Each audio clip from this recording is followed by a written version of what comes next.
ছাপড়া করে মেয়েদের ওখানে যে সাউন্ড বক্স আছে সুইচ দিয়ে দেন, তাহলে এখানকার বক্তব্য মেয়েদের ওই ঘরে ছাপড়া ঘরে শোনা যাবে। ওই ওয়ানুসাল্লি আলা রাসূলিহিল কারীম, আম্মা বাদ, আউযু বিল্লাহি মিনাশ শাইতানির রাজীম, বিসমিল্লাহির রহমানির রহিম। ইন্না নাহনু নাযালনা যিকরা ওয়া ইন্না লাহু লাহাফিজুন। সাদাকাল্লাহুল আযীম।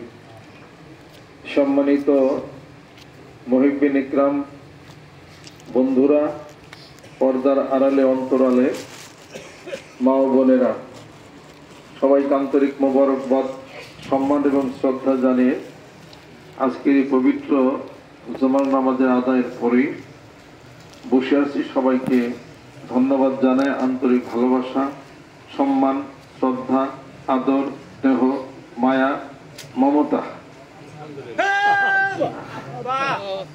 মানুষের জীবনটা অনেক লম্বা, মানুষের জীবনটা অনিশ্চয়তার মধ্যে। সবটা জিনিসের একটা এক্সপায়ারি ডেট আছে, মানুষের জীবনের কোন এক্সপায়ারি ডেট লেখা নাই, অথচ মানুষ সৃষ্টির শ্রেষ্ঠ জীব। ওয়ালাকাদ কাররামনা বানি আদম, আদম সন্তানকে শ্রেষ্ঠত্ব আল্লাহ পাক দিয়েছেন, কিন্তু এটার কোনো ডেট নাই ততদিন বাঁচবে, যে কোনো মুহূর্তে যেতে পারে। এত মূল্যবান যে দেহ, এত মূল্যবান যে মাথা, এত মূল্যবান যে চোখ, মানুষের এত ক্ষমতা, মঙ্গল গ্রহে যায়, মঙ্গল শোভাযাত্রা না, মঙ্গল গ্রহে যায়, চাঁদে যায়, সাবমেরিন তৈরি করে নিচে যায়, মিসাইল ক্ষেপণাস্ত্র তৈরি করে, হাবল টেলিস্কোপ তারা তৈরি করেছে, মাদাম কুরি ইউরেনিয়াম সৃষ্টি করলো, আলফ্রেড নোবেল ডিনামাইট তৈরি করলো, এত মাথায় এত ব্রেন, ল অফ গ্র্যাভিটেশন তারা তৈরি করলো, ফটোসিনথেসিস ট্রান্সমিশন সেটোগ্রাফ তৈরি করলো, আবিষ্কার করলো, এই সাইক্লিক ওয়াটার আবিষ্কার করলো, সূর্যের পৃথিবীর দূরত্ব আবিষ্কার করলো, আলোর গতি আবিষ্কার করলো, মিল্কি ওয়ে আবিষ্কার করলো, তার 20,000 কোটি নক্ষত্র দিয়ে মাথার উপরে যে ছায়াপথ আছে, ছায়াপথ বিশ্বের বিশালতা আবিষ্কার করলো, অ্যান্ড্রোমিড আবিষ্কার করলো, আন্টারিস আবিষ্কার করলো, বেটেলজাস আবিষ্কার করলো। এত কিছু মাথা মানুষের, এত সম্মানে এত ক্ষতি। হিরোশিমা নাগাসাকিতে ওই মানব বিধ্বংসী অস্ত্র, অ্যাটম বম তৈরি করলো কত আগে। এমন প্রযুক্তি আছে যে চায়নার থেকে, আমেরিকা থেকে সুইচ টিপে মানচিত্র থেকে বাংলাদেশি মুছে যাবে। এই শক্তি আল্লাহ পাক মানুষকে দিছে, কিন্তু মানুষের কোন এক্সপায়ারি ডেট নাই। আল্লাহর তৈরি মধুর এক্সপায়ারি ডেট আছে 3,500 বছর। সুবহানাল্লাহ। একটা রেডিও কিনেন, তার একটা এক্সপায়ারি ডেট থাকে। ওষুধ কোম্পানির ওষুধের এক্সপায়ারি ডেট থাকে হয়তো 1.5 বছর 2 বছর। আর মানুষ শ্রেষ্ঠ জীব, তার কোনো এক্সপায়ারি ডেট নাই, অর্থাৎ যে কোনো মুহূর্তে আপনি এক্সপায়ার হইতে পারে। অতএব এই জন্য মানুষকে সতর্ক হওয়ার দরকার আছে না নাই? সতর্ক হইতে হবে।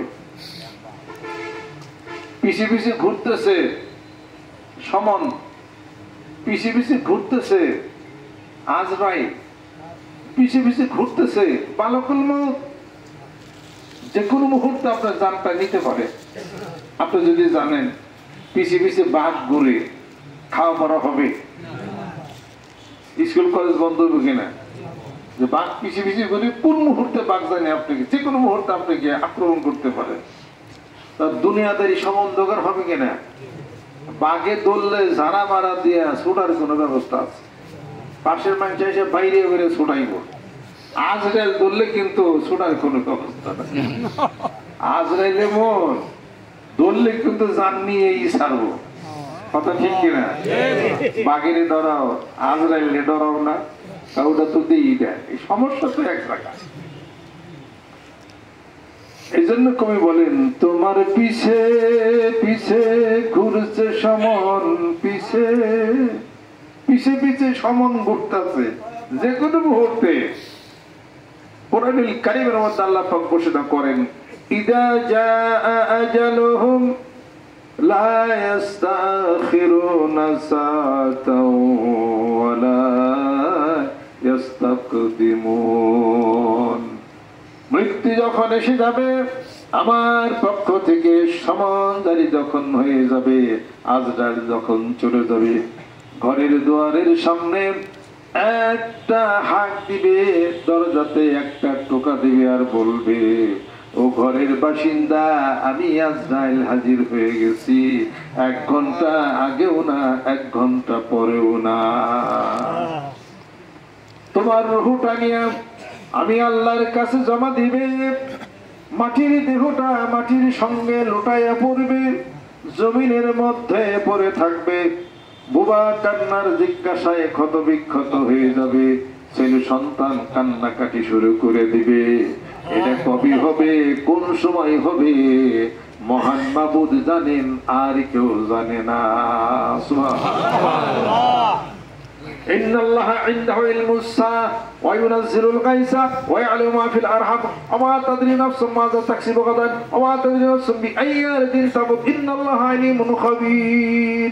আল্লাহ রাব্বুল আলামিন বলেন, ও পৃথিবীর মানুষ শোনো, আমি আল্লাহ রাব্বুল আলামিনের নিকটে 5টি জিনিস আমার হাতে আছে, পৃথিবীর কেউ জানে না, একমাত্র আমি জানি, আল্লাহ। সুবহানাল্লাহ, সুবহানাল্লাহ। কিয়ামত কবে হবে? ইন্নাল্লাহা ইনদাহু ইলমুস সাআহ। কিয়ামত কবে হবে কেউ জানে না পৃথিবীর বুকে, আমি আল্লাহ রাব্বুল আলামিন জানি। আসআলুনাকা আনিস সাআতি আইয়ানা মুরসাহা। ও নবী বন্ধু, তোমার নিকটে মানুষ কিয়ামত সম্পর্কে জিজ্ঞাসা করে, তুমি বলে দাও কিয়ামত অতি নিকটবর্তী। জোরে বলুন সুবহানাল্লাহ। ওয়া ইয়ালামু মা ফিল আরহাম। মায়ের পেটের গভীর অন্ধকারে কি আছে, কি হবে, পৃথিবীর কেউ জানে না, আমি আল্লাহ রাব্বুল আলামিন জানি। আগামী দিন কি খাবে, কি উপার্জন করবে, সেটা কেউ জানে না, আমি আল্লাহ রাব্বুল আলামিন জানি। বৃষ্টি কোন সময় হবে কেউ জানে না, আমি জানি। বিআইয়ি আরদিন তামুত। আর মানুষ, কোন জায়গায় তোমার মৃত্যু হবে, তোমার মরণ হবে, পৃথিবীর কেউ জানে না, আমি আল্লাহ রাব্বুল আলামিন জানি। অজানা উদ্দেশ্যে চলছি, অজানা ভাবে বাইসা রইছি, বেঁচে আসা আশ্চর্য নাই। মানুষের সাহচর্য থাকতো যদি একটু ধৈর্য ও সহ্য, তারা গায়ে ধরতো না। বাইসা রইছি আশ্চর্য, এবার থেকে এখানে আশ্চর্য গেলেও তো দান করে দিতে পারে। একটা অনিশ্চয়তার মধ্যে জীবনের 30টি বছর পার করে দিলাম। এই 30-40টি বছর, it has gone away from your life in the twinkling of an eye. It will not come back unto you. It has gone away forever. তোমার জীবন থেকে দিনগুলি চলে গেল, এটা কোনোদিন আর কিন্তু ঘুরে আসবে না। অনিশ্চয়তা, অন্ধকারে দেশে যাচ্ছি, অনিশ্চয়তার মধ্যে আছি। আমাকে জ্ঞান অনেক ভালো, কথা ঠিক কিনা? অনেক জ্ঞানী বুদ্ধিজীবী আমরা, যে অনিশ্চয়তার মধ্যে রয়েছি আর অন্ধকারে দেশে যাইতেছি, কোনো চিন্তা নাই, নো চিন্তা, নো ভক্তি, কথা ঠিক কিনা? যারা চিন্তা করি তারা মাথায় টুপি দিছি, যারা চিন্তা করি তারা কোরআন তেলাওয়াত করি, যারা চিন্তা করি তারা দাঁড়িয়ে রাখছি, যারা চিন্তা করি তারা নামাজ পড়ছি, যারা চিন্তা করি তারা যাকাত দেই, যারা চিন্তা করি তারা রোজা রাখছি, যারা চিন্তা করি তারা হজ করি। আর যারা চিন্তা করে না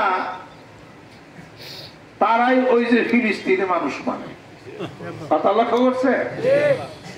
যারা চিন্তা করে না তারাই ফিলিস্তিনে মানুষ মরে, আর যারা চিন্তা করে না ওয়াকফের উপরে তারা সংসদে বিল উত্থাপন করে বাতিল ঘোষণা করে ভারত। কথা লক্ষ্য করছেন? যারা চিন্তা করে না 550-700 বছরের যে মুসলিম ঐতিহ্য বাবরি মসজিদ তারাই ধ্বংস করে রাম মন্দির তৈরি করে। যারা চিন্তা করে না বহু মাদ্রাসা তারা বন্ধ করে দিচ্ছে। এগুলো হলো রাগ না লক্ষ্মী, কোন চিন্তা নাই। এগুলোর অ্যাকশন হবে কোন এক সময়। দুধ পাতে কেমনি মিল হয় দেখা যাবে ইনশাআল্লাহ। মুসলমানদের পিছনে মুসলমান নিধন করে কোনো লাভ নাই।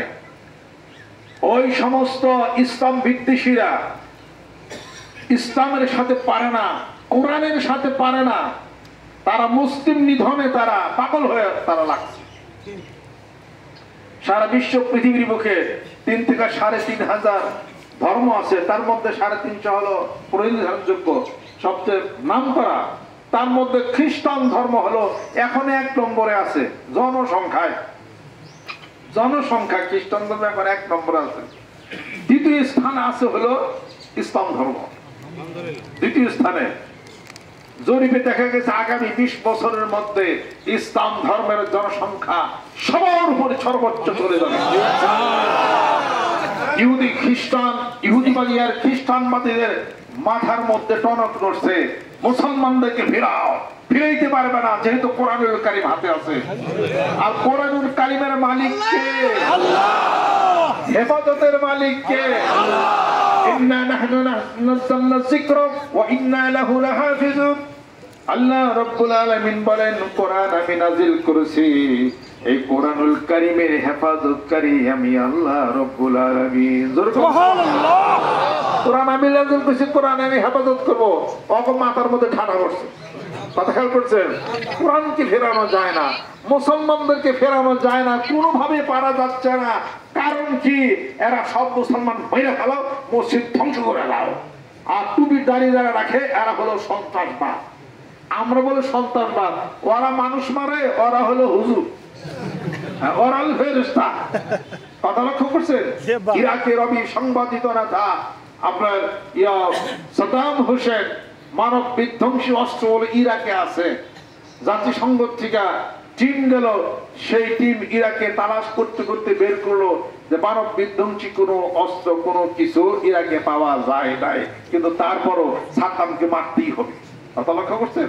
সাদ্দামকে মারতে হবে, মুয়াম্মার গাদ্দাফিকে মারতে হবে, আলে সাউদকে খুন করতে হবে। সৌদির প্রতিষ্ঠাতা শেষ করে দিছে।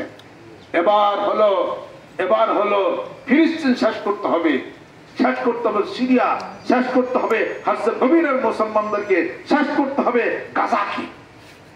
এত মারার পরও তারপরও পারবা না, মনে রেখে দিও। সেই দিন কবে আসবে? সেই দিনের অপেক্ষায় আছে, যেখানে মুসলিম তাওহীদবাদী জনতা, ভারতের কোটি মুসলমান একত্রিত হয়ে জুতা পিঠাইয়া ওই মোদিকে ভারত থেকে তাড়া করে দেয়।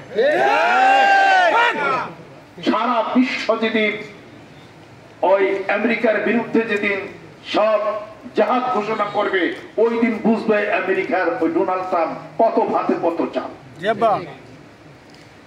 আমি আপনাদের খেদমত আরজ করতে চাই, গোটা বিশ্ব পৃথিবীর মুখে মোড়লগিরি বেশি দিন চলে না।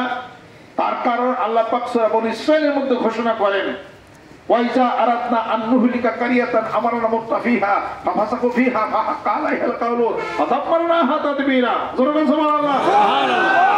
আল্লাহ রাব্বুল আলামিন বলেন, এই পৃথিবীর বুকে আমি যারা নেকি নেতৃত্ব প্রদান করে তাদেরকে আমি বলি, তোমরা সমাজের বুকে ভালো ভালো কাজ করো, সুন্দর কাজ করো। তার বিপরীতে তারা দাঙ্গা ফাসাদ করে, তারা হত্যা রাহাজানি করে, তারা ভালো কাজ করে না।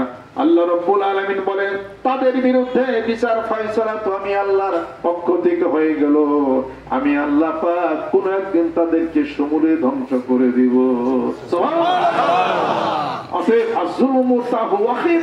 গোটা বিশ্ব পৃথিবীতে আন্দোলন হচ্ছে, গোটা বিশ্ব পৃথিবীকে প্রতিবাদ হচ্ছে, আর তারা বুসা বেহের মতো তারা ফিলিস্তিনকে তারা দখল করে নিবে এবং গাজাকে তারা দখল করে নিবে।